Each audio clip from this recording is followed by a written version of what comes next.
On this channel, we've talked about church splits, from the United Methodist Church split to 4 new denominations and 2 new ones back in 2020. It's easy to look back and tell the stories of splits in the past. But now, I'm going to go where I go less frequently, into the world of speculation. Who's likely to split next? What denominations are showing signs of division? Number 1, the Christian Reformed Church in North America. There are 2 large denominations in the United States that come from the Dutch Reformed Church. The Reformed Church in America experienced a split that is still somewhat ongoing, as the Alliance of Reformed Churches launched in early 2022, taking at least 15% of the congregations of the RCA with them. The other denomination, the Christian Reformed Church in North America, has not split yet, but there are signs that there could be a split coming. In 1973, the Christian Reformed Church made a statement on sexuality which states that same-sex orientation is not considered sinful, but did state that same-sex sexual behavior is considered sinful.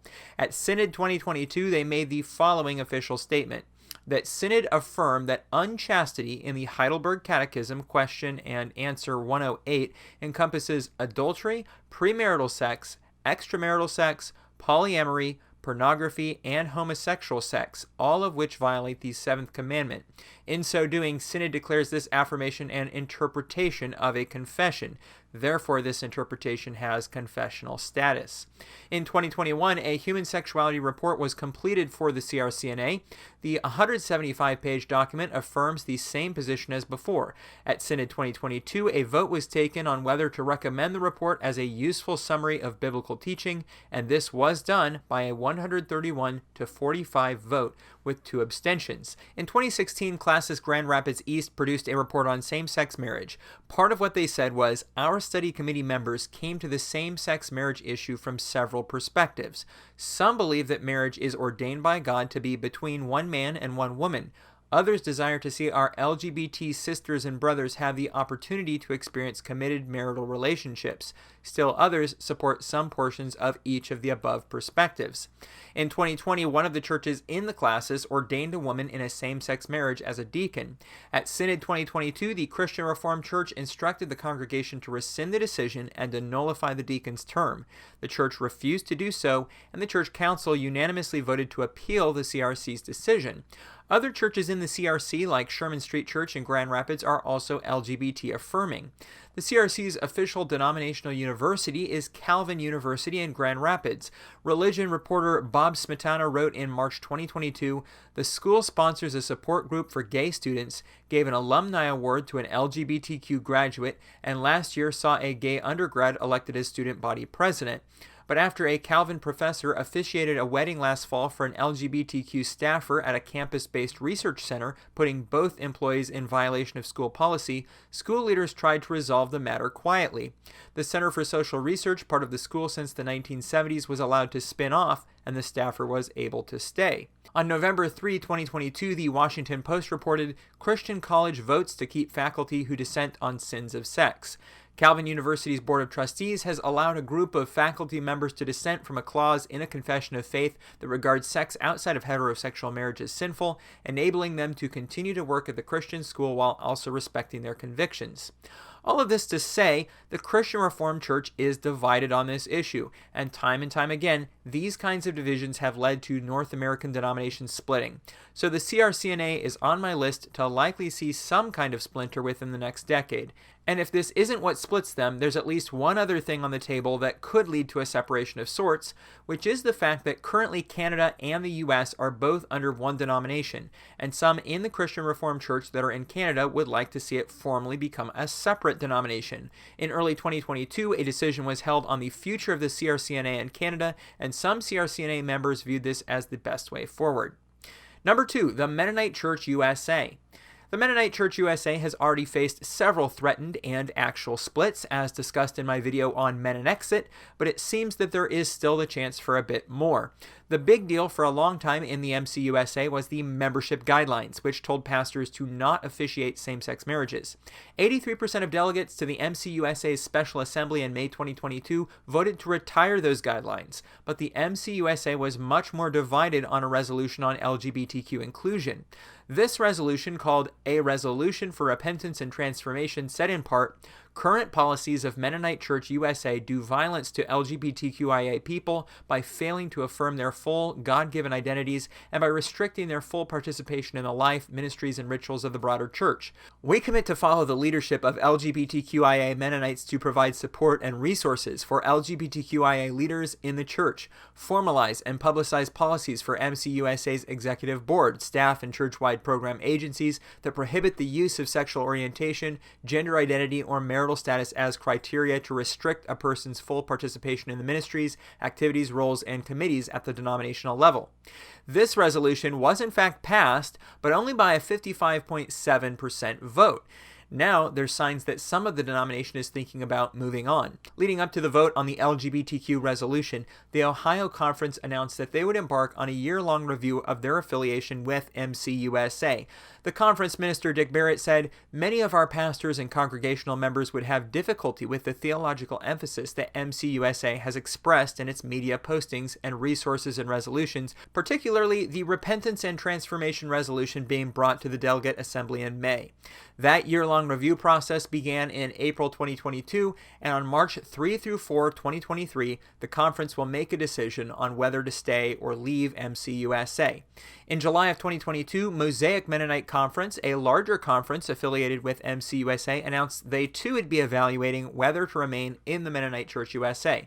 Mosaic produced what was called a pathway document, which recommended to embark on a 2-year strategic planning process together in order to set a pathway within our priorities to clarify our relationships with each other, other Anabaptist communities, and Mennonite Church USA. At their November 5, 2022 assembly, delegates voted by 81.5% to have this 2-year process begin, after which they may or may not withdraw from MCUSA. The Mennonite Church USA currently has around 540 congregations. In 2015, the largest conference, Lancaster Mennonite Conference, with 163 congregations, withdrew and has since grown to have over 200 congregations, most of the others also congregations that left MCUSA. Mosaic Conference has almost 100 congregations, which means that if they left, they would be taking at least 15% of the MCUSA's congregations. Number 3, the Evangelical Covenant Church. I don't think many people in the Evangelical Covenant Church are currently thinking of a division, but there are signs that down the line this could happen. Since being formed in 1885, the ECC had never expelled a congregation. Sure, congregations came and went, but never was one kicked out. In 2019, that all changed when First Covenant Church in Minneapolis was expelled and their pastor defrocked for holding the position that they would allow partnered gay clergy and would be willing to perform same-sex marriages. But this church is not the only one with such positions in the ECC. This once-in-a-century expulsion looks to be something that may become a regular process.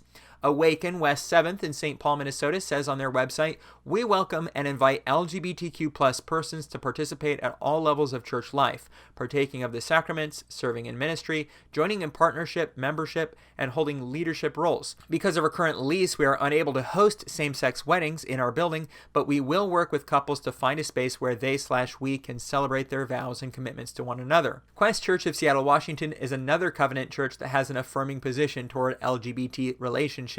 These two churches are up for vote to be expelled at the Evangelical Covenant Church's Gather 2023 conference. The Evangelical Covenant Church's conservative position on human sexuality was reaffirmed by the annual meeting in 2004 by 92%. The vote to defrock Dan Collison in 2019, the pastor of First Covenant Church who permitted same-sex marriage, was by 77%.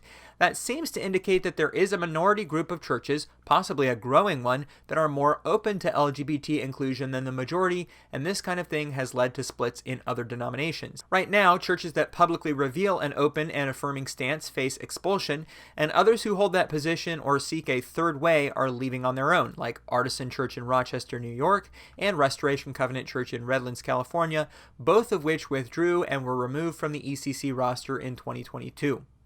Number 4, the Southern Baptist Convention.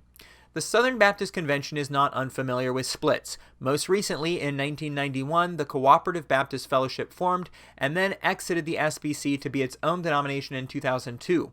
Prior to that, Alliance of Baptists had left in 1987. These exits were both examples of more liberal groups exiting what was becoming a more conservative denomination. The SBC's Baptist Faith and Message 2000 was a conservative update to their statement of faith and was the highlight of a long fight called the conservative resurgence. However, today, some view the conservatives who fought that fight as not having gone far enough. While people like Albert Mohler were the conservatives on the ground fighting to make the resurgence happen, today there's a more conservative faction that views him as more of a moderate. One of the first big moves by this conservative wing was to make a run for the SBC presidency in 2021. Taking over the presidency of the SBC and using it to install other denominational leaders was the way that the resurgence had worked, and so this tactic was tried and true. The three candidates ended up being Ed Litton, widely called a moderate candidate, Albert Mohler, the classic resurgence area conservative, and Mike Stone, the representative of the furthest right conservative group.